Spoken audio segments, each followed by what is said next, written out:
YouTube లో అద్భుతమైన కంటెంట్లు చేసేవాళ్ళు ఉన్నారు. నువ్వు సినిమాల మీద ఎందుకంటాను నేను. అవును. ఇప్పుడు మనకి పూల చొక్క, రగడి వీళ్ళందరూ కూడా నాకు చాలా సినిమాని కొంతమంది కూనీ చేస్తున్నారు, కక్షపూర్వకంగా కావాలని బ్యాడ్ రివ్యూస్ ఇస్తున్నారు, అది తప్పు, ఇది మంచిది కాదు, వదలం ఇలాంటి వాళ్ళని రాములమ్మ స్టైల్లో ఇచ్చారు ఆమె కూడా. పాజిటివ్ గానే తీసుకుంటున్నా. కాదు హేట్రేడ్ వద్దంటున్నాను నేను.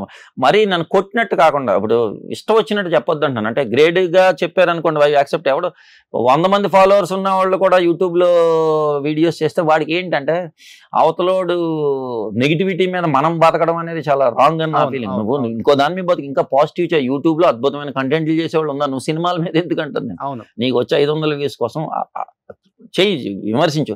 అది ప్రాపర్ గా నువ్వు కూడా నెక్స్ట్ గ్రేడ్కి వెళ్ళేలా విమర్శించు. ఇప్పుడు వీళ్ళందరూ ఉన్నారు సార్, వాళ్ళు గ్రేడ్ గా వాళ్ళు బాగుంటుంది. వాళ్ళందరూ చిన్న ఇప్పుడు మనకి పూల చొక్క, రగడి వీళ్ళందరూ కూడా నాకు చాలా వాళ్ళు చెప్పేది నేను తీసుకుంటాను గ్యారంటీగా. ఎందుకంటే వాళ్ళకి ఆ ఐడియాలజీ నచ్చొద్దు నాకు. వాళ్ళు ఏం చెప్తున్నా మరి చిల్లరగా ఉండేవాళ్ళు కూడా నాకు ఇష్టం వచ్చినట్టు మాట్లాడుతుంటే వాడు ఏంద్రా బాబు నీ అసలు నీ బాధ ఏంటో అర్థం అవ్వట్లేదు నాకు వాళ్ళది.